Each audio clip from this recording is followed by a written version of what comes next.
Welcome back, viewers. You're watching The Savera and I'm Shefali.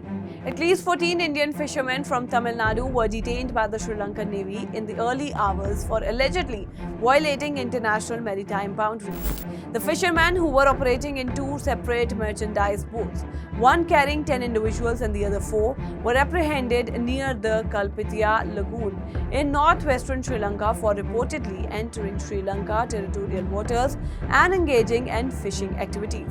Now, following their arrest, the fishermen were transported to a naval base in Putlam, where they are being questioned by Sri Lankan naval authorities.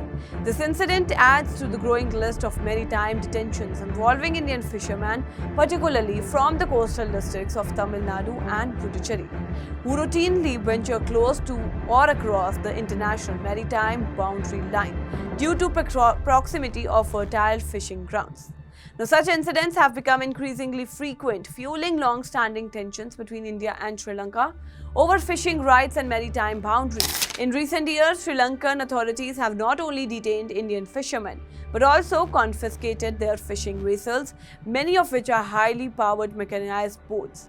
Now, in some instances, the seized boats are subjected to legal proceedings for nationalization, a process that permanently transfers ownership to the Sri Lankan government. Now, this has dealt a serious economic blow to Tamil Nadu's coastal communities, for whom fishing is a primary livelihood. Fishermen from Tamil Nadu have also reported recurring harassment by the Sri Lankan Navy, including verbal abuse, physical intimidation, and in some cases, gunfire and attacks by sea pirates, allegedly operating in Sri Lankan waters. Now, these confrontations have heightened fear among local fishing communities, with several associations warning that their way of life is increasingly under threat. The issue has prompted strong response from the Tamil Nadu government, with Chief Minister M.K. Stalin persistently pressing the union government to intervene.